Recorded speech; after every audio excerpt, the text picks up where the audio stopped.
Sex ಮಾಡುವಾಗ ಅಥವಾ ಹಸ್ತನ ಮಾಡುವಾಗ ಶಿಶ್ನ ಮತ್ತು ಯೋನಿಯ ಭಾಗಕ್ಕೆ ಜೊಲ್ಲು ಸವರೋದು, ತೆಂಗಿನ ಎಣ್ಣೆ ಸವರೋದು, ಆಲೋವೆರಾ ಸವರೋದು, ಆಲೋವೆರಾ ಜೆಲ್ ಸವರೋದು ಮಾಡ್ತಾರೆ. ಹೀಗೆ ಮಾಡುವುದರಿಂದ ಏನಾದರೂ ಸಮಸ್ಯೆಗಳಿದೆಯಾ? ಸಮಸ್ಯೆಗಳಿದ್ದರೆ ಏನನ್ನ ಹಚ್ಚಿಕೊಳ್ಳಬೇಕು? ಸೆಕ್ಸ್ ಮಾಡುವಾಗ ಹೆಚ್ಚಿನವರು ಶಿಶ್ನಕ್ಕೆ ಜೊಲ್ಲು ರಸ ಸವರಿ ಸೆಕ್ಸ್ ಮಾಡುತ್ತಾರೆ. ಇದರ ಬಗ್ಗೆ ಇವತ್ತಿನ ಈ ವಿಡಿಯೋದಲ್ಲಿ ತಿಳಿಸಿಕೊಡುತ್ತೇನೆ. ವಿಡಿಯೋ ಇಷ್ಟ ಆದರೆ ವಿಡಿಯೋನ ಲೈಕ್ ಮಾಡಿ. ನೀವು ನಮ್ಮ ಚಾನಲ್ಗೆ ಹೊಸಬರಾಗಿದ್ದರೆ ಚಾನಲ್ನ ಸಬ್ಸ್ಕ್ರೈಬ್ ಮಾಡ್ಕೊಳ್ಳಿ ದಯವಿಟ್ಟು. ಸ್ನೇಹಿತರೆ, ಸೆಕ್ಸ್ ಅಥವಾ ಹಸ್ತ ಮೈಥುನ ಮಾಡುವಾಗ ಲೂಬ್ರಿಕೆಂಟನ್ನು ಬಳಸುವುದು ಬಹಳ ಮುಖ್ಯ. ಹೆಚ್ಚಿನ ಗಂಡಸರು ಹಸ್ತ ಮೈಥುನ ಮಾಡುವಾಗ ಯಾವುದೇ ಎಣ್ಣೆ ಅಥವಾ ಜೊಲ್ಲು ರಸವನ್ನು ಉಪಯೋಗಿಸಲ್ಲ.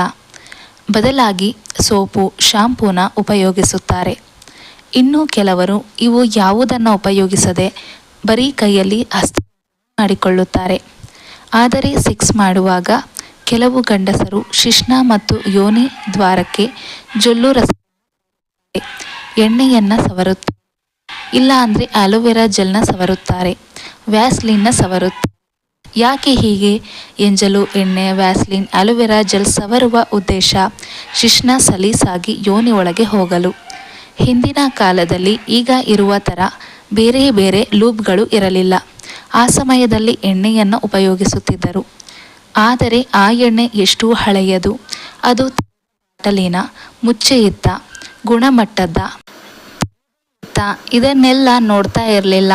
ನೇರವಾಗಿ ಶಿಶ್ನಕ್ಕೆ ಹಚ್ಚಿ ಸೆಕ್ಸ್ ಮಾಡುತ್ತಿದ್ದರು. ಇದರಿಂದ ಇನ್ಫೆಕ್ಷನ್ ಇರುವ ಸಾಧ್ಯತೆ ಹೆಚ್ಚು.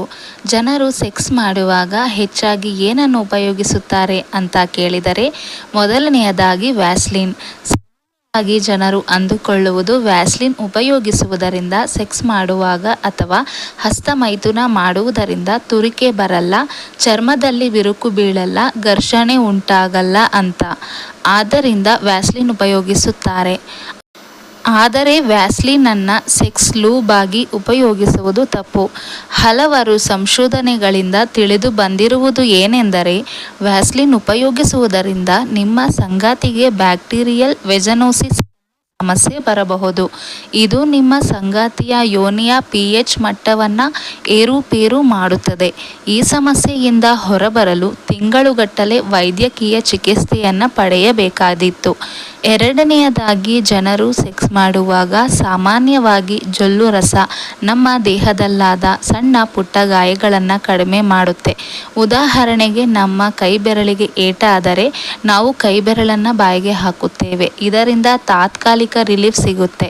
ಆದರೆ ಇದೇ ರಸ ಹಚ್ಚಿದರೆ ನಿಮ್ಮ ಸಂಗಾತಿಯ ಯೋನಿಯ ಭಾಗದಲ್ಲಿ ಇನ್ಫೆಕ್ಷನ್ ಆಗುವ ಸಾಧ್ಯತೆ ಇದೆ.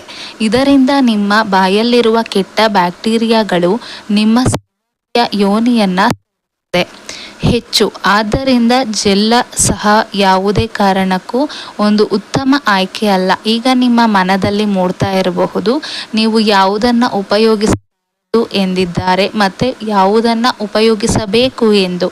ಮಾರುಕಟ್ಟೆಯಲ್ಲಿ ಇದಕ್ಕಾಗಿ ಹಲವಾರು ಉತ್ತಮ ಆಯ್ಕೆಗಳಿರುವಾಗ ಇದನ್ನು ಯಾಕೆ ಹಸ್ತ ಮೈಥುನ ಮಾಡುವವರಿಗೆ ನೇಚರ್ ಮಿನಿಯಾ ಲಿಫ್ಟ್ ಟಾಪ್ ಆಗೆಲ್ಲ ಉಪಯೋಗಿಸಬಹುದು. ಇದು ಹಲವಾರು ಗಿಡಮೂಲಿಕೆ ಉತ್ಪನ್ನಗಳಿಂದ ಮಾಡಲ್ಪಟ್ಟಿದೆ. ಇದು ನಿಮ್ಮ ಶಿಶ್ನದ ನಿಮಿರುವಿಕೆ, ಗಡಸುತನ ಜೊತೆಗೆ ಉತ್ತಮ ಲೂಬ್ ಆಗಿ ಕೆಲಸ ಮಾಡುತ್ತೆ. ಇಂತಹ ಹಲವಾರು ಉತ್ಪನ್ನಗಳು ಮಾರುಕಟ್ಟೆಯಲ್ಲಿ ಲಭ್ಯವಿದೆ. ನಿಮಗೆ ಯಾವುದು ಸೂಟ್ ಆಗುತ್ತೋ ಅದನ್ನು ಉಪಯೋಗಿಸಬಹುದು. ಇನ್ನು ಮುಂಚೆ ಸರಿಯಾಗಿ ಫೋರ್ ಪ್ಲೇ ಮಾಡಿದರೆ ಹೆಣ್ಣಿಗೆ ಯೋನಿ ಯಾವಾಗ ಬೇಕಾದರೂ ಮುಚ್ಚಿಕೊಳ್ಳುವ ಅವಶ್ಯಕತೆ ಇಲ್ಲ. ಒಂದು ವೇಳೆ ನಿಮ್ಮ ಹೆಂಡತಿಯ ಯೋನಿ ಡ್ರೈ ಆಗಿದ್ದರೆ ವೈದ್ಯರ ಸಲಹೆ ಬದಲಾಗಿ ರಾಸಾಯನಿಕ ಉಪಯುಕ್ತ ಹಚ್ಚಬೇಡಿ. ಇದು ನಿಮ್ಮ ಯೋನಿಯ pH ಮಟ್ಟವನ್ನು ಏರುಪೇರು ಮಾಡುತ್ತೆ. ಇದರಿಂದ ಸಾಕಷ್ಟು ಸಮಸ್ಯೆಗಳು ಉದ್ಭವಿಸಬಹುದು.